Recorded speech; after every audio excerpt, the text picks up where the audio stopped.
What's up everyone? Welcome back to our YouTube channel Study with Vyakya with another video of chapter digestion and absorption. Let's begin.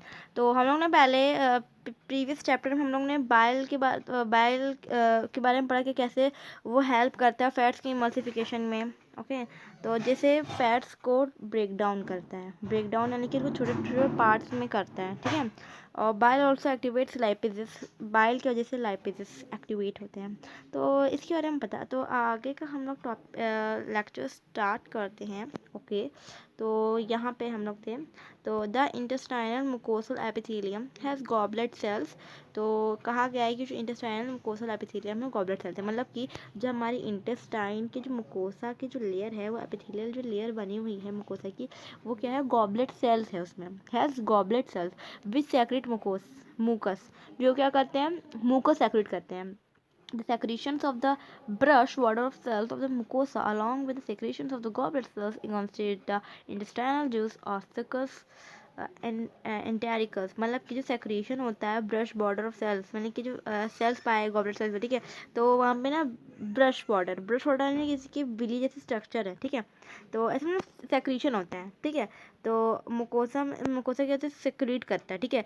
ऐसे secretion करता है और goblet cell का secretion होता है जिस वजह से इंटेस्टाइनल जूस या इसका उसका ये सब जूस सेक्रेट होता है. मतलब समझा रहे हैं क्या कह रहे हैं. हमें गॉबलेट सेल्स पाए जाते हैं. इसमें क्या होता है कि काफ़ी जूसेस का सेक्रेशन होता है, इंटेस्टाइनल जूस और सूकस इंटेरिकस. मतलब इनका मतलब कहने मतलब यही, जो इंटेस्टाइन है हमारी, वहाँ पे गॉबलेट सेल्स पाए जाते हैं. जहाँ पे मुकोसल एपिथेलियम में एक लेयर है, वहाँ पे पाए जाते हैं, जिस वजह से क्या होता है कि इंटेस्टाइनल जूस और सूकस इंटेरिकस ऐसे सेक्रेट होते हैं. ये जो जूस होते हैं ये कंटेन करते हैं वेराइटी ऑफ एंजाइम, जैसे कि डाइसेक्राइडेसिस यानी माल्टेज, डाइपेप्टाइडेजेस, लाइपेज, न्यूक्लियोटाइडेज. ये सब क्या होता है, ये कार्बोहाइड्रेट होते हैं. ठीक है. सब कार्बोहाइड्रेट के बारे में बताया गया है.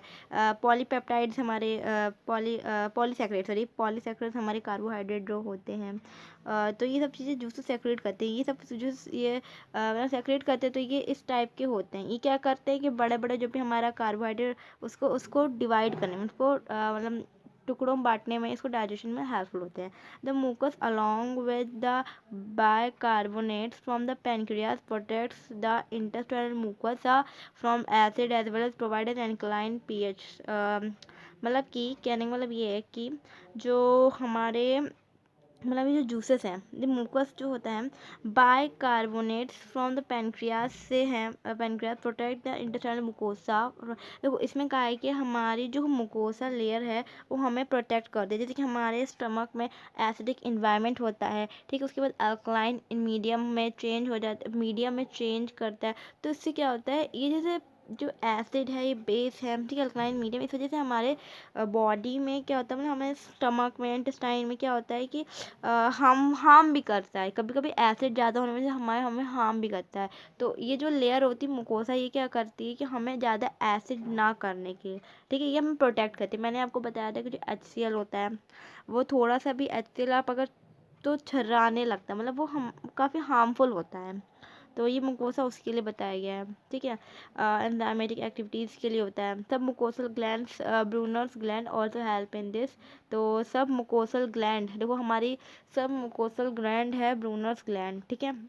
ये सब मुकोसल की जो लेयर है वहाँ पे एक ब्रूनस ग्लैंड पाई जाती है, वो भी इस काम में हमें हेल्पफुल करती है. इट मीन्स कि जो मुकोसा है ये सब चीज़ें सेक्रेट करता है, काफ़ी जूसेस सेक्रेट करता है. और ये हमें प्रोटेक्ट करता है कि जैसे HCl और एल्कलाइन मीडियम से भी हमें प्रोटेक्ट करता है. ठीक है. और ये जो जूसेस सेक्रेट होते हैं, तो ये जूसेस क्या वर्क होता है, इनका फंक्शन यही होता है कि जो हमारे फैट है उनको डाइजेस्ट करना, हमारे ये सब चीज़ों को डाइजेस्ट करने का है. मेन मतलब यही होता है. देखो तो इसमें हम अगर देखें तो proteins, proteoses, peptones, partially hydrolysed proteins. देखो इसमें कहा गया जो प्रोटीन्स है, प्रोटियोसिस है, पेप्टोन्स है, ये क्या अलग अलग थे, इनको हाइड्रोलाइज होते हैं, हाइड्रोल प्रोटीन होते हैं इन द काइम. देखो पहले हम बोलस था. ठीक है. उसके बाद हमारा स्टमक में काइम बना. काइम जो है उसमें प्रोटीन होंगे, सब चीज़ें पाई जाती हैं. ठीक है. Acted upon by the proteolytic enzymes of pancreas. देखो इसमें देखो दे रखा है कि हमारा प्रोटीन है, पेप्टोन्स है और प्रोटियोसिस है. ट्रिप्सिन इन काइमोट्रिप्सिन। देखो ट्रिप्सिन और काइमोट्रिप्सिन जैसे एंजाइम सेक्रीट हुआ है, ठीक है। सेक्रीट होते कहाँ, हमारे इंटेस्टाइन में सेक्रीट होते हैं, ठीक है। इंटेस्टाइन में या स्टमक में सेक्रीट होंगे, ठीक है। तो कार्बोक्सी पेप्टाइडेज भी इसके साथ हमारा कैटलिस्ट, ठीक है। तो इस वजह से क्या होगा, प्रोटीन, पेप्टोन्स, प्रोटियोसिस, ये सब क्या होंगे, ये डिवाइड होके डाईपेप्टाइड्स बनाएंगे। सिंपल सा है। प्रोटीन, पेप्टोन, प्रोटियोसिस, ये सब इन सब एंजाइम जब कौन से एंजाइम, ट्रैप्सिन और काइमोट्रैप्सिन जैसे एंजाइम होंगे, सेक्रेट यहाँ पे दे रखा है, ये सेक्रेट हुआ है, ठीक है। तो इस जब ये एक्ट होंगे तो ये हमारे जितने भी हैं प्रोटीन, पेप्टोन, प्रोटियोसिस, ये सब हमारे टुकड़ों में बढ़ के किस में चेंज हो जाएंगे, डाईपेप्टाइड्स में हो जाएंगे। ओके, तो गॉट इट। तो आपको ये आ गया होगा। तो carbohydrates in the chyme are hydrolyzed by pancreatic amylase into disaccharides। मतलब कहने मतलब जो कार्बोहाइड्रेट हमारा पॉलीसेक्राइड होता है, बहुत बड़ा होता है, ठीक है। इन द हमारे काइम में होते हैं, इन द स्टमक, ठीक है। तो ये हाइड्रोलाइज होते हैं। हाइड्रोलाइज होने के बाद ये pancreatic amylase by the pancreatic amylase यानी कि हमारे पेनक्रियाज भी कुछ जो सेक्रेट करता है, ठीक है, इनटू डाइसैक्राइड्स। इट मीन्स कहने मतलब ये है कि पॉलीसेक्राइड ये स्टार्च है, ठीक है। हमारे माउथ में जो बोलस बनता है उसमें स्टार्च पूरे कम्प्लीटली डाइजेस्ट नहीं हो पाता, तो पॉलीसेक्राइड जैसे कार्बोहाइड्रेट को पॉलीसेक्राइड कहा जाता है। तो इसमें क्या होता है कि अमाइलेज, पेनक्रेटिक अमाइलेज यहाँ पे सेक्रेट होता है, जिस वजह से ये जो हमारा है ये हमारा डाइसेक्राइड में चेंज हो जाता है। ओके, तो ये भी आपको समझ में आ गया। इसमें ना मेनली इसमें ये बताया गया कि है जो हमारे एंजाइम्स होते हैं, जो भी मतलब कि सॉरी एंजाइम्स नहीं, मतलब जो भी हमारे फूड में मिनरल्स होते हैं, जो भी हमारे फूड में मिनरल, जो भी न्यूट्रिएंट जो भी होते हैं, जैसे कि कार्बोहाइड्रेट, फैट, इन सब का डाइजेशन कैसे होता है। तो उसमें पहले तो हमने बताया कि प्रोटीन, पेप्टोन्स, प्रोटियोसिस होता है। जब हाइड्रोलाइज होते तो एक काइमोट्रिप्सिन और ये सब क्या करते हैं, चेंज करके डाईपेप्टाइड बनाते थे। और यहीं पे जो कार्बोहाइड्रेट होता है जिसको पॉलीसेक्राइड कहा जाता है, जो कि डाइजेस्ट होकर डाईसेक्राइड में चेंज हो जाता है, ठीक है। और यहाँ पे फैट्स की बात करते हैं। Fats broken down by lipases with the help of bile into di and monoglycerides. It means कहने का मतलब ये कि जो फैट्स हैं are broken down by lipases. देखो यहाँ पे जो लाइपेजेस हैं जब एक्ट हो रहे हैं तो हमारे जो फैट्स हैं वो हमारे किस में चेंज होंगे, डाइग्लिसराइड्स में। what I am saying diglycerides. Okay, तो उसके बाद डाइग्लिसराइड किस में चेंज हो रहा है, मोनोग्लिसराइड्स में। मतलब इसमें ये है कि जो फैट्स है वो टुकड़ों में चेंज हो रहे हैं, यानी कि वो ब्रोकन डाउन हो रहा है। तो ये डाइग्लिसराइड्स में हो रहा है, ठीक है। कब देखो फैट्स का डाइजेशन बाइल करता है, बाइल जूस के द्वारा होता है। ओके, तो इसमें पहले क्या होता है कि पहले डाइग्लिसराइड बनता है, फिर मोनोग्लिसराइड। डाइग्लिसराइड यानी कि 2, ठीक है। मोनोग्लिसराइड यानी कि 1 मॉलिक्यूल। कुछ इस तरीके से आप समझ सकते हैं। ओके, तो नेक्स्ट न्यूक्लियस की बात करते हैं। Nucleases in the pancreatic juice acts on nucleic acids to form nucleotides and nucleosides. देखो कहने का मतलब ये है कि हमारे कुछ न्यूक्लिक एसिड्स होते हैं जैसे कि न्यूक्लियस हमारे में पाए जाते हैं। पैनक्रेटिक जूस पैनक्रेटिक जो क्या करते हैं, हमारे न्यूक्लिक एसिड्स, देखो हमारे जो न्यूक्लिक एसिड होते हैं, न्यूक्लिक एसिड नहीं, देखो हमारा जो सेल है तो हमारे पास न्यूक्लियस होगा, तो उसमें काफ़ी एसिड जो भी होगा, मतलब आप उस चीज़ से समझो, तो उससे क्या होगा, न्यूक्लियस एक्ट होगा। तो न्यूक्लिक एसिड जो है न्यूक्लियोटाइड्स में चेंज हो जाएंगे, और जो न्यूक्लियोटाइड्स है वो न्यूक्लियोसाइड्स में चेंज होगा, ठीक है। तो ये जो न्यूक्लियस जब एक्ट होगा तो इसमें कैसे ये ट्रांसफ़र होता है, ऐसे तैसे, यानी कि एक बड़ा कंपाउंड कैसे छोटे छोटे कंपाउंड्स में चेंज होता है।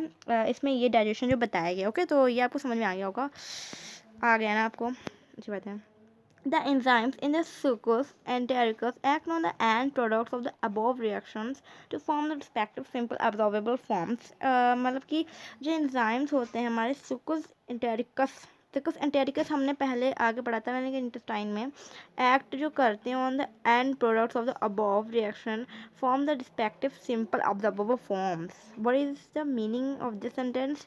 इट मीन्स दैट कि जो एंजाइम्स होते हैं हमारे सुकुस एंटेरिकस में, जो एंजाइम्स होते हैं एक्ट होते हैं, कहाँ एक्ट होते हैं, and product of the above reaction. अब हमारे जो ऊपर जो मैंने रिएक्शन दिखाई कि प्रोटीन की, कार्बोहाइड्रेट, न्यूक्लियर, इन सब की जो रिएक्शन मैंने दिखाई वो क्या करते हैं कि एंजाइम्स एक्ट करते हैं और इसको क्या कर देते हैं कि हमारे जो भी जो ये क्या है, सिंपल एब्जॉर्बेबल फॉर्म्स बना है। देखो हम जो भी फूड लेते हैं उसमें कार्बोहाइड्रेट, प्रोटीन, न्यूक्लिक एसिड, ये सब चीज़ें पाई जाती है। तो ये डायरेक्टली हम इसको अपने अंदर ऑब्जॉर्व नहीं करते। तो ये जो बड़े बड़े जो मॉलिक्यूल्स होते हैं ये टुकड़ों में बँटते हैं।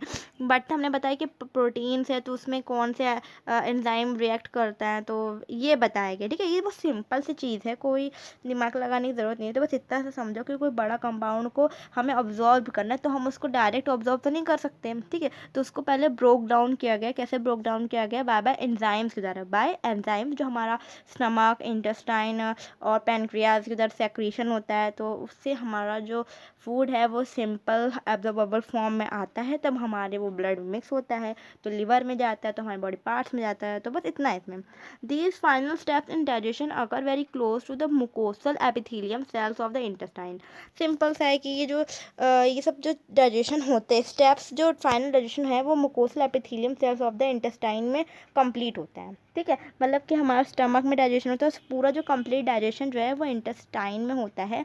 इंटेस्टाइन में जो मुकोसा की लेयर होती है उसमें ये सब ग्लैंड्स होते हैं, उधर सेक्रीशन होता है एंजाइम्स का, फिर डाइजेशन होता है। ओके, तो ये चीज़ आपको बहुत अच्छे से समझ में आ रही होगी। नो डाउट कि आपको इसमें कोई प्रॉब्लम हो। ये बहुत सिंपल सी चीज़ है, इसमें सिंपल से दे रखा है कि इन सब चीज़ों में एंजाइम सेक्रेट हुआ और तो ये सिंपल कंपाउंड में चेंज हो गया। ओके, तो ये आपको समझ में आ गया होगा। तो और भी ये सब चीज़ें देखते हैं। तो डाईपेप्टाइड, अब हमने पहले देखा कि प्रोटीन किस में चेंज हुआ, प्रोटीन डाईपेप्टाइड में चेंज हुआ। ठीक है, अब नेक्स्ट क्या है, इसको भी और सिंपल फॉर्म में चेंज करते हैं। वो पहले क्या वो प्रोटीन, और जो भी प्रोटीन वो तीनों जो चीज़ें थी वो किस में चेंज होंगी, डाईपेप्टाइड में चेंज होगी। अब डाईपेप्टाइड थे ये अमीनो एसिड्स में चेंज हो जाएंगी। कैसे? देखो, पहले डाईपेप्टाइडेजेस, देखो डाईपेप्टाइड को हमें सिंपल फॉर्म में करने के लिए, देखो डाईपेप्टाइड को हम सिंपल फॉर्म में क्यों करें, क्योंकि डाई डाई यानी टू, अभी ये कॉम्पाउंड है, कॉम्प्लेक्स फॉर्म है क्योंकि टू है, हमें इसको सिंपल करना है। ठीक है, सिंपल, तो सिंपल फॉर्म इसकी क्या है, जो प्रोटीन की जो सबसे सिंपल फॉर्म है मोनो एसिड्स होती हैं, you know about it, biomolecules में आपने पढ़ोगे ये बात। ठीक है, और इसमें जो डाईपेप्टाइड्स है उसको मोनो एसिड्स में चेंज करने के लिए डाईपेप्टाइडेजेस एक्ट करेगा। ओके, उसके बाद सेकेंड बात करते हैं माल्टोज। माल्टोज कहाँ से आया, चलो देखते हैं। कार्बोहाइड्रेट से आया होगा बिल्कुल। तो लेट्स सी, तो यहाँ पे ऐसे दे नहीं रखा है, वैसे तो माल्टोज कार्बोहाइड्रेट या शुगर, माल्टोज जो है, माल्टोज हमारा, तो वो माल्टेज उस पर एक्ट करेगा। माल्टोज पे जब एक्ट करेगा तो ग्लूकोज प्लस ग्लूकोज बनेगा, सिंपल कंपाउंड। ठीक है, थोड़ा सिंपल कंपाउंड बना। ठीक है, लैक्टोज पे लैक्टेज एक्ट कर रहा है तो ग्लूकोज ग्लूकोज ग्लूकोज और गैलेक्टोज बन रहा है। ओके, तो इसे ध्यान रखना, ग्लूकोज प्लस गैलेक्टोज। सक्रोज पे सक्रेज एक्ट कर रहा है, ग्लूकोज प्लस फ्रक्टोज बन रहा है। ओके, तो न्यूक्लियोटाइड्स जो है, क्या लिखा है, न्यूक्लियोटाइडेजेस, हाँ न्यूक्लियोटाइडेजेस डाइजेसिस एक्ट कर रहा है तब ये न्यूक्लियोसाइड्स बन रहा है। तो साइडेजेस जब एक्ट कर तो शुगर प्लस बेसिस बन रहा है।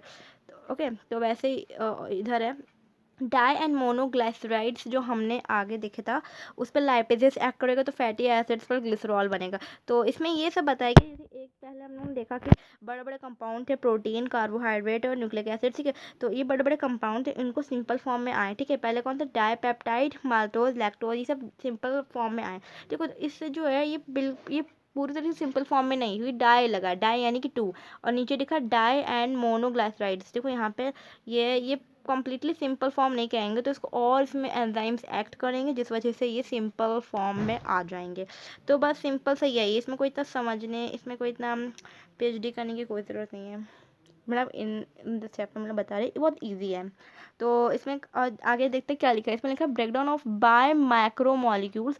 बायो यानी कि जो हमारे बॉडी में जो भी जो हम फूड लेते हैं, जो भी उससे बायो से रिलेटेड जीव। ठीक है, मैक्रो, मैक्रो यानी बड़े जो मॉलिक्यूल्स हैं उनका ब्रेकडाउन। ठीक है, मेंशन अबव, ऊपर हमें दे रखा है, of course in the duodenum region of the small intestine. Small intestine के जो ड्यूडेनम रीजन है वहाँ पे ये होता है। ठीक है, तो सिंपल से पेनक्रियाज में भी होता है। ठीक है, the simple substances the formed are absorbed in the jejunum में अब्जॉर्ब होता है, ileum region of the small intestine, common सी बात है, जेजुनम इलियम रीजन से स्मॉल इंटेस्टाइन में वहाँ पे अब्जॉर्ब होता है।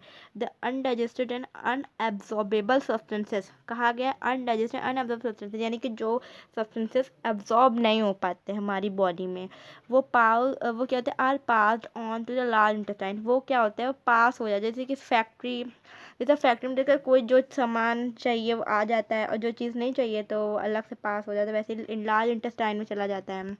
ठीक है, तो थोड़ा ऐसे समझ सकते हो लाइक अ फैक्ट्री में जो जैसे कुकीज़ बनते हैं समथिंग कि कुकीज़ के लिए जो भी शेप होता है वो कट जाता है, जो एक्स्ट्रा मैटर जो भी बचता है, जो भी डो भी होता है वो अलग से अलग पैसेज के द्वारा साइड हो जाता है। ओके, तो वैसे यहाँ पे भी समझ सकते हो, थोड़ा रिलेट करके पढ़ो तो थोड़ा समझ में आएगा। ठीक है, तो अलग हो जाता है। ठीक है, no significant digestive activity occurs in the large intestine. Large intestine में कोई भी डाइजेस्टिव एक्टिविटी नहीं होती। Okay, the function of the large intestine के फंक्शन यहाँ पे हम लोग देखेंगे। उससे पहले लेट्स सी, तो उससे पहले हम देखते हैं कि हमने क्या बताया। मैंने बताया कि हमारे बॉडी में कहाँ पर, तो इसमें एक बार वीडियो इसमें से समझ लेते हैं। तो देखते हैं, मैंने कहा कि जैसे कि फूड आया है यहाँ पे, तो ये हमारा जेजुनम पार्ट है और ये इलियम पार्ट है। यहाँ से होके जो भी चाहिए हमें, ठीक है, जो भी ऑब्जॉर्ब होना था वो यहाँ ऑब्जॉर्ब हो गया, और जो भी वेस्ट मटेरियल हमारा होगा वो यहाँ से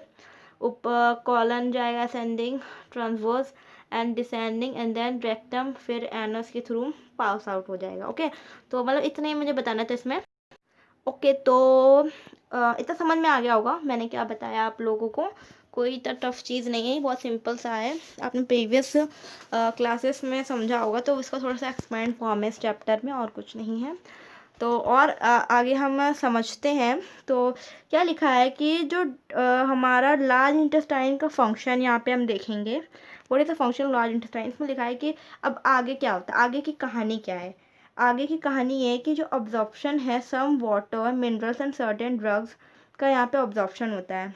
इट मीन जो भी हमारा जो वेस्ट मटेरियल है, ठीक है, तो यहाँ पे क्या होगा कि some water absorption of water, absorption यानी कि लार्ज इंटेस्टाइन में कुछ वाटर मिनरल्स और सर्टेन ड्रग्स ऑब्जॉर्व करता है। Okay, secretion of mucus which हैव्स इन एड्रिंग द वेस्ट, मतलब कि इसमें क्या हो गया कि हमारा जो लार्ज इंटेस्टाइन है ऐसे सेक्रीशन होता है, जिस वजह से क्या होता है कि जो हमारे जो फेसेस हैं वो आराम से ascending to transverse to descending colon तक जा पाए। ठीक है, तो एड्रिंग वेस्ट अनडाइजेस्टेड जो पार्टिकल्स है together lubricating it for an easy passage, यानी आराम से वो जो चीज़ है हमारे असेंडिंग टू ट्रांसफर्स से डिसेंडिंग कॉलन तक ट्रांसफ़र हो जाए। ओके, तो ये इसमें सेक्रेशन होता है। ठीक है, तो इसमें ज़्यादा मैंने कुछ नहीं है। The undigested unabsorbed substances called faeces. Faeces क्या होता है, जो फीसेस क्या हो, और द मीनिंग फीसेस, फीसेस मतलब जो अनडाइजेस्टेड है, जो डाइजेस्ट नहीं हुआ, जो ऑब्जॉर्ब नहीं हुआ, वो जो सब्सटेंस होते हैं वो उन्हें फीसेस कहते हैं। Anders into the caecum, caecum में आते हैं of the large intestine through ileocaecal valve, through ileocaecal valve दिखाएंगे आप लोगों को। ठीक है, जो प्रिवेंट करता है back flow of the faecal matter, यानी कि दोबारा वो स्मॉल इंटेस्टाइन में ना आए, सीधे वो सीकम में चला जाए, उसके लिए it is temporarily stored in the rectum till defecation, मतलब कि कहने मतलब ये है कि डिफिसेशन मतलब क्या होने का मतलब ये होता है, डिफिसेकम मतलब डिफिकेशन मतलब ये होता है कि आपका जो भी वेस्ट मटेरियल है तब तक रेक्टम में रहता है, जब तक मतलब थोड़े समय के लिए रहता है। ठीक है, क्योंकि एक बार टाइम होता है कि उसको रिलीज़ करना ही पड़ता है, जो फीसेस है उसको रिलीज़ करना ही पड़ता है। ठीक है, तो उसमें ये बताया कि सीकम बैक फ्लो ना हो जाए। ठीक है, मैटर जो भी, ठीक है, तो ये सब समझ में आ रहा होगा। तो आगे देखते हैं क्या है इसमें। The activities of the gastrointestinal tract are under neural and hormonal control for proper coordination of different parts. It means that जो activities जो थी gastrointestinal tract यानी कि हमारा जो alimentary canal जो भी ये जो activities होती हैं ये under neural and hormonal control, ठीक है, उसके अंडर में होती है, जिससे प्रॉपर कोऑर्डिनेशन हो जाए। मतलब कि हम डिफरेंट पार्ट्स में हमें जो भी हो रहा है तो हमारे ब्रेन में जो न्यूरल पार्ट है हार्मोनल कंट्रोल के अंडर ही होता है। ठीक है, द साइट स्मेल और the presence of food in the oral cavity can stimulate the secretion of saliva. It means कहने मतलब ये है कि हम जब किसी चीज़ को देखते हैं, साइट यानी कि हम देखते हैं या स्मेल करते हैं या फूड की प्रेजेंस होती है, हमारे ओरल कैविटी में क्या होता है, वो स्टिमुलेट होने लगता है, किसका, सेक्रेशन ऑफ सलाइवा। मतलब कि जैसे मान लो हमने कोई अच्छी सी स्मेल आ रही है खाने की, बहुत बढ़िया सी, मतलब चीज़ की, पास्ता, कोई भी स्मेल आ रही है, या रसगुल्ले की देख के हमारा सलाइवा सेक्रीट होने लगता है, मुंह में पानी आने लगता है। तो ये जो है वो हमारे ब्रेन में होता है, मतलब जुड़ा हुआ है, स्टिमुलेट होता है, ठीक है। मतलब वैसे ही तुरंत ये जो है वो उसका इफेक्ट कैसे रिएक्ट करता है, ओके। तो उसके बारे में बता रहे हैं। तो gastric and intestinal secretions are also similarly stimulated by neural signals. जैसे हम फूड हमने देखा तो हमारे मुंह में पानी आने लगता है, ठीक है। तो खाना तो हमें ऐसे अंदर से मन करता है कि हम वो खाएं, तो हम सब फूड लेते हैं, तो हमारे जो स्टमक में क्या होता है, ये जो चीज़ है, मतलब कि ये न्यूरल सिग्नल्स के द्वारा क्या होता है कि हम फूड, हमारा फूड आता है, गैस्ट्रिक जूसेस, इंटेस्टाइनल सेक्रीशंस होते हैं। देखो हम ऐसा तो नहीं कि हम कहते कि सेक्रीशन होगा कि नहीं होगा, ये हम लोग के कंट्रोल में नहीं है। इट मीन्स कहने का मतलब ये कि जो गैस्ट्रिक और इंटेस्टाइनल सेक्रीशंस होते हैं वो हमारे कंट्रोल में नहीं होते, वो न्यूरल सिग्नल्स होते हैं जिनके द्वारा इनका सेक्रीशन होता है, ठीक है। समझ आ रहा होगा। The muscular activities of different parts of the alimentary canal can also be moderated by neural mechanisms both local and through CNS, ठीक है।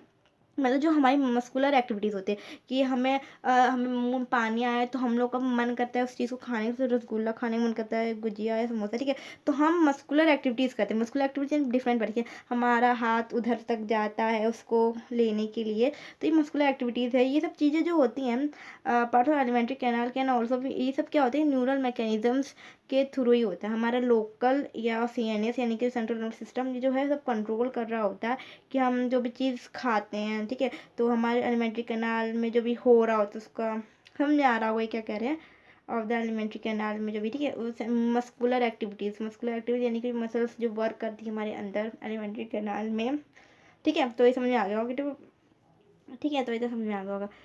Hormonal control of the secretion of digestive juices is carried out by local hormones produced by the gastric and intestinal mucosa.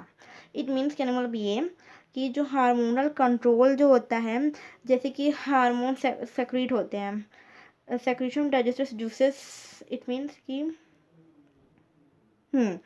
हमारे जो local hormones के द्वारा जो gastric और intestinal मुकोसा में ये सब चीज़ें सेक्रीट होती हैं, ये सब चीज़ें हमारी कंट्रोल में नहीं होती, ये सब हमारे हार्मोन्स भी करते हैं, ठीक है। ये सब चीज़ें में बताया गया है, ओके। तो इतना तो समझ में आ गया होगा कि हमें पता चल गया होगा कि जो हमारे हार्मोन्स का फंक्शन, ठीक है, इनके द्वारा भी कितना मेन रोल होता है, हमारा डाइजेशन इतना बड़ा, ठीक है।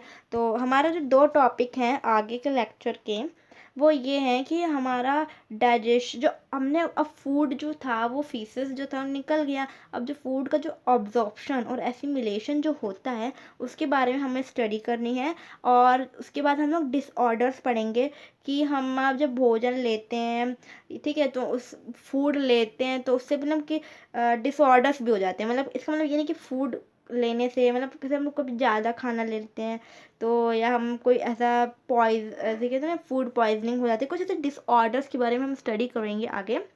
तो उसके लिए आप वेट करो, तो मेरा नेक्स्ट लेक्चर आएगा जिसमें हम दोनों टॉपिक्स कवर कर लेंगे, क्योंकि मैं नहीं चाहती कि क्योंकि बहुत बड़ा हो जाएगा लेक्चर, तो फिर बोर ना हो कोई भी, ठीक है, कोई बोर ना हो, एकदम इंटरेस्ट से सब पढ़े। तो देखो छोटा सा टॉपिक बचा हुआ है, मैं नेक्स्ट वीडियो में कंप्लीट कर दी, आई प्रॉमिस, मैं उस वीडियो में दोनों टॉपिक्स कवर कर दूँगी, ओके। तो टेंशन नहीं लेना, ठीक है, तो पूरा कंप्लीट होएंगे। बहुत ईजी सा है, इसमें कोई इतना हार्ड टॉपिक नहीं है। जैसे बड़े बड़े कंपाउंड्स का जो डाइजेशन होता है, जो एंजाइम सेक्रेट होता है, उस चीज़ को लर्न कर लो, तो और कुछ इसमें हार्ड नहीं, ठीक है। तो उसी के साथ चलते हैं, और स्टे ट्यून्ड, और सब्सक्राइब कर लेना, अच्छा लगे तो लाइक कर देना, ठीक है, नहीं अच्छा लगे तो डिसलाइक कर देना, ठीक है, और बता देना क्या कमी है, ठीक है। तो और पढ़ते रहो, अच्छे मार्क्स लेकर आओ, यही दुआ है, ओके। तो बाय बाय, सी या, have a good day, love you all.